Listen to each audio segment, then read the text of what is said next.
Bonjour à toutes, bonjour à tous, bienvenue sur Cocorico MMA. On se retrouve aujourd'hui pour une vidéo d'actualité. On va parler de l'UFC 285 qui arrive au mois de mars. Vous le savez très probablement, notre cher Francis Cyril Gane va combattre ce qui serait très probablement le GOAT du MMA, John Jones. Ça fait extrêmement plaisir. Je vous ai fait une vidéo qui est sortie il y a à peu près une semaine et demie pour parler de ce combat parce que je vous parlais du cas de John Jones. C'est vrai qu'on a Jones qui n'est pas revenu dans l'octogone depuis 3 ans. Et du coup, je remettais un peu en perspective qui était John Jones et est-ce que son retour va être aussi impressionnant que ce que l'on entend énormément actuellement. Avant de s'attarder sur cette petite actualité, n'hésitez pas à vous abonner à Cocorico MMA. On est en route pour le premier millier d'abonnés. Donc ça va vite, ça va très vite. Merci de votre soutien. Également, le petit pouce bleu qui fait plaisir. En plus, c'est gratuit. Donc voilà, n'hésitez pas à lâcher le pouce bleu. Ça aide beaucoup Cocorico et la vidéo à sortir du lot. Alors, on va parler aujourd'hui du cas Cyril Gane. Comme je vous ai dit, j'ai fait une vidéo il y a 2 semaines qui a plutôt bien marché, donc je suis content, merci à vous. Et puis j'ai eu surtout beaucoup de commentaires très sympathiques qui me disaient voilà, je vois comme toi, et puis d'autres qui me disaient je trouve que t'es complètement dingue, John Jones c'est le GOAT, il va rouler sur Cyril, etc. Et c'est vrai que du coup, je voulais faire une deuxième vidéo pour en reparler.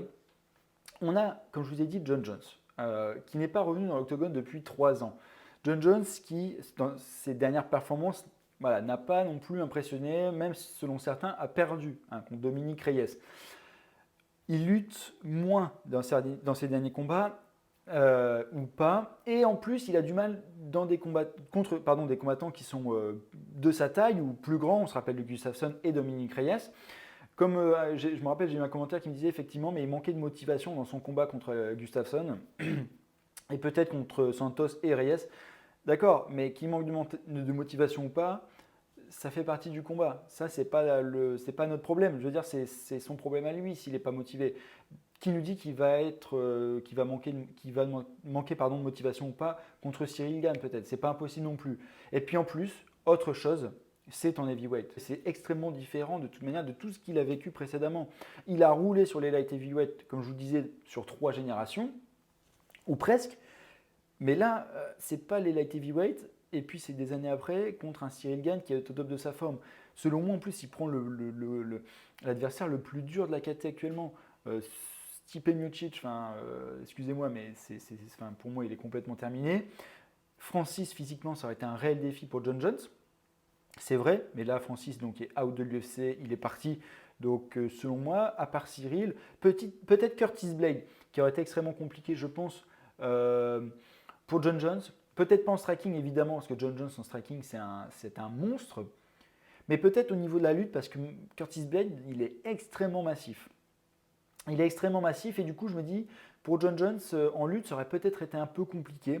Surtout que John Jones, on le voit là sur les dernières photos, les dernières vidéos qu'on a. D'accord, il disait qu'il voulait monter, qu'il voulait avoir un poids qui était égal au poids lourd les plus gros, donc Ngannou, pardon, Cyril, donc 115, 116, 120 kg pour certains. S'il fait 115, 116 kg actuellement, on voit il ressemble à Daniel Cormier. Ne m'allumez pas dans les commentaires, c'est pas négatif, mais il ressemble à Daniel Cormier. Il a plus, on voit qu'il a, il a du trop. Il a un peu de gras, on voit qu'au niveau de son corps, on voit qu'il est extrêmement massif. Attention, on voit qu'il est extrêmement massif. Voilà, c'est devenu une montagne. Mais au niveau de son visage, on voit c'est pas le John Jones qu'on a connu en light heavyweight. Loin, loin de là. Il a bien pris 15 kilos. Donc effectivement, à voir si il va pouvoir se déplacer de la même manière. Parce qu'on dit John Jones, il aura l'avantage de la lutte, il aura l'avantage du cardio, il aura l'avantage de ceci et cela, mais déjà on ne sait pas, ça fait 3 ans qu'on ne l'a pas vu, donc je pense qu'il s'est entraîné comme un monstre, évidemment, sur ces 3 ans, mais il ne va pas se déplacer de la même manière dans l'octogone avec 15 kilos de plus. On est d'accord, au niveau de son cardio. Est-ce qu'on peut lutter de la même manière quand on a 15 ou 16 kilos de plus? Voilà, je suis pas persuadé de cela. Et puis en plus contre un Cyril Gane, c'est là que je reviens au sujet Cyril Gane, qui est un réel heavyweight. Pour ceux qui ont vraiment eu la chance de le voir en vrai, Cyril est énorme. Cyril est un heavyweight naturel, il est énorme, très très grand. Je pense qu'ils font à peu près la même taille au niveau de la hauteur. Je pense qu'ils font la même taille. Mais Cyril est énorme et qu'il fasse 116, 117 kilos, on voit que c'est naturel. il n'y a rien. Enfin, on voit les bras, le corps de Cyril, comment je veux dire, la semaine des combats, mais c'est une dinguerie. Il est vraiment énorme. Il n'y a pas de gras et on voit qu'il est très, très athlétique, très musculeux, naturellement. C'est ça qui me fait le plus peur, en fait, pour Jones, pour le coup. C'est qu'on a vu les dernières photos, les dernières vidéos de Jones. Voilà, quoi. C'est pas le Jones qu'on a connu. Donc, en fait, ce que j'essaie de faire avec ces vidéos, et encore une fois, ne me déglinguez pas dans les commentaires, on essaie de penser, etc. On essaie de commenter ce combat. J'essaie un peu de démystifier en fait John Jones, ce qui n'est pas facile évidemment parce que Jones il a roulé sur 3 générations comme je dis. Il a montré des choses magnifiques. On se rappelle ses combats contre Mauricio Rua, Evans, Rampage Jackson et tout. Enfin, il a fait des masterclass, même contre Teixeira, même contre Gustafsson, etc. Il a fait des masterclass, c'est évident. Mais je remets un peu en perspective parce qu'on a l'impression que c'est le John Jones de 2012 qui va revenir. Non, c'est le John Jones de 2023. Le temps passe aussi pour lui. Voilà, il y a tout ça. Il y a potentiellement le ring rust, on ne sait pas. Donc, ne revenez pas sur la vidéo d'ici un mois pour me dire voilà, tu as vu, John Jones a battu Cyril, tu n'avais pas raison. Ce que j'essaie de faire, c'est penser un peu froidement, disons, à ce combat. Parce que je me dis, on a tendance surtout à voir peut-être John Jones plus beau qu'il ne l'est actuellement, je parle, étant donné que voilà, il a eu un run absolument légendaire chez les light heavyweight. Et puis Cyril, actuellement, bah voilà, on a vu son avant-dernier combat contre Francis. Effectivement, il y avait une sorte de déficit en lutte et en grappling. Mais là encore, je remets en perspective le combat. C'est Francis Ngannou. Est-ce que vous voyez la taille de Francis Ngannou ?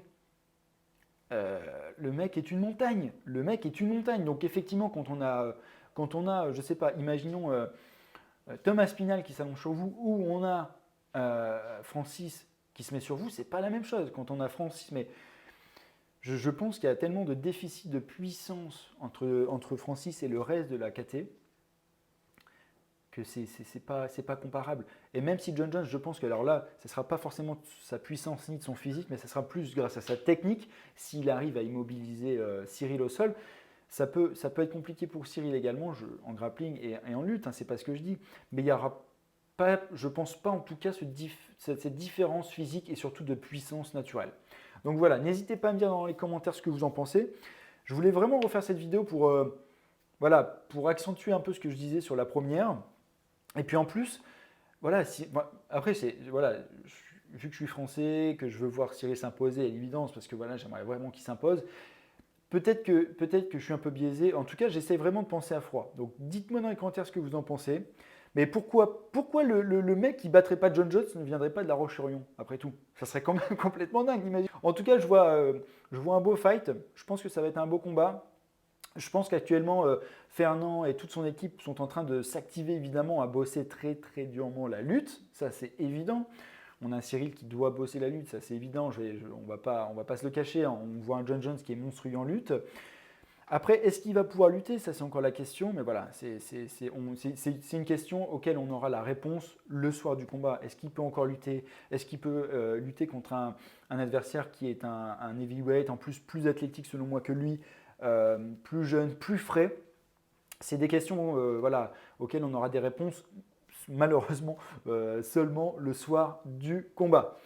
N'hésitez pas à lâcher un petit commentaire, comme je vous dis, ça fait toujours plaisir avec de la politesse, hein, s'il vous plaît. N'hésitez pas également à lâcher le pouce bleu qui aide beaucoup la vidéo à sortir du lot. Donc n'hésitez pas, on voit vraiment la différence.